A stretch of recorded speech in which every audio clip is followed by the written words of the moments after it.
Hello everybody, my name is Joy Edjeren. A lot of married women and even men are frustrated and tired of the sexual immorality that is just rampant in marriages of today. You know, it used to be an issue that only women, or especially women, complain about, married women. But now even married men are complaining about their wives. So today we are going to explore the issue and go back to foundation of marriage and then come back to this 21st century to look into what is going on in homes and marriages this day.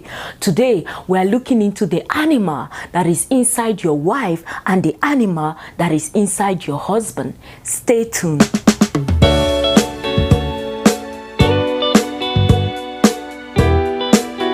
The issues of sexual immorality in marriage are no joking matters.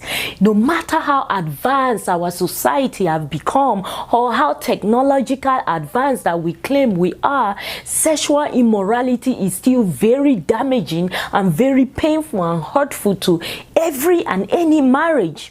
In order for us to really look into this issue, let's go back to Genesis, where Adam and Eve disobeyed God. You know, before the disobedience, God warned Adam and Eve and say, the day that you eat this fruit, you will die.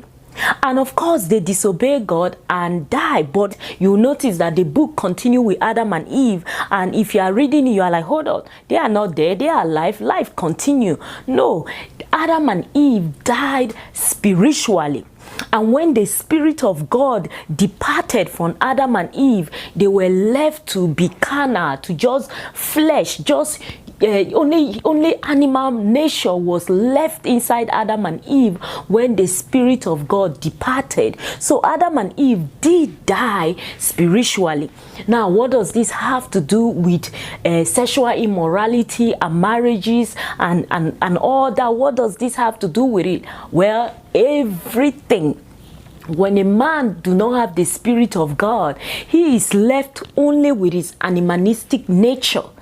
And let's think for a second. Have you ever seen a goat asking a female goat, saying, hey, let's get married before we become sexually intimate? Of course not.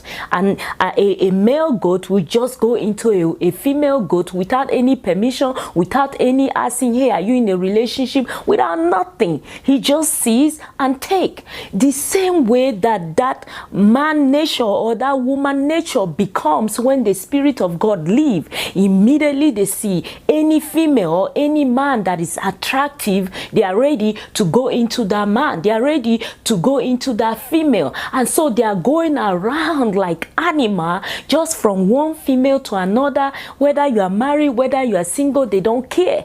And that is what a man without the Spirit of God is reduced to. That's why you can see two men just beat each other to death with blood gushing, and there's no resistance. That's why you can see a man beat his wife or a woman beat someone else almost to death, and there is no restraint. It's that animal nature that is in control. So let's continue and see how that applies to sexual immoralities. The Bible made us aware that before the fall of Adam and Eve, that God used to come and fellowship with them in the coolness of the day. God will come and fellowship with Adam and Eve. But after the fall, it was not so. The Spirit of God could no longer relate with them because they were not carnal. They were not carnally minded. And the Word of God said to be carnally minded is death. That the carnal man is an enemy of God. The carnal man cannot please God, cannot obey God. The things of God are foolishness to a man that is carnal. In fact, the carnal man, the Bible said that his thoughts are continually evil, wickedness. That's what is in him. He's animal-like in nature. Carnal man is not ruled by the Spirit of God. The carnal man is ruled by his or her flesh. Whether he's married, whether he's single, once a female attracts him, once a male attracts her, they are going for it without any rules or regulation, without any restraint.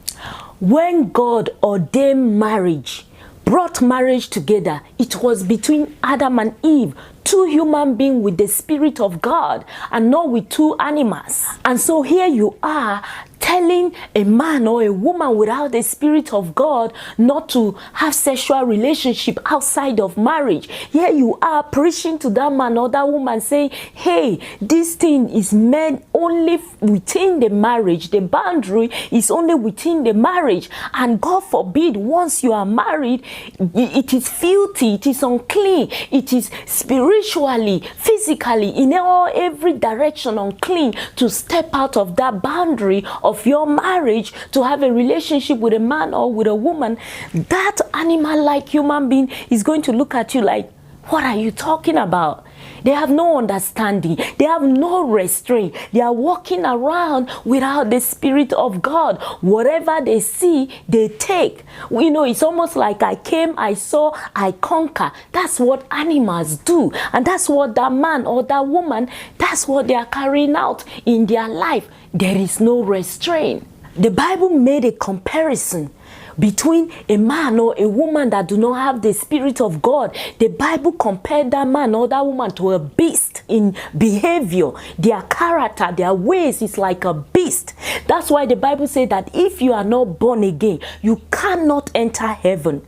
God do not want animal-like human beings to be dwelling with him in heaven for eternity. No, they will destroy everything if they enter that heavenly place without the Spirit of God. They are going to behave just like animals. Imagine you plant a beautiful flower, a beautiful garden, and you throw your horse in there.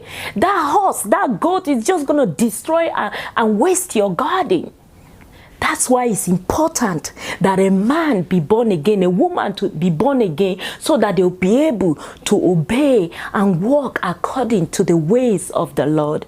Now, using the illustration of animal-like behaviors, animals, when they see anything in skirt, in short dress, seductive, they go for it. Animals, when anything stimulates them, any kind of stimulus, they have no control. They cannot turn their eyes away. They cannot flee from sexual immorality. They cannot flee from a man that is tempting them or a woman that is tempting them. They just go for it. Is it the wife sister that is visiting? That animal-like husband will go into her if she permits it. Is it a houseboy that live with the wife? That animal-like behavior of the wife will allow that houseboy to come into her if he doesn't object, like Joseph. Is it even the daughter of the man? Without restraint, sadly, he will become sexually intimate with his own daughter. We all see it all over the news.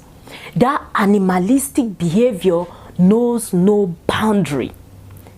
Some of us, you have seen, some of us have heard of a married man that is having an extramarital affair outside of the home. And when you see the girl outside of the home, she's so ugly that you wonder, but his wife is way more beautiful than this girl. Why is he doing what he's doing?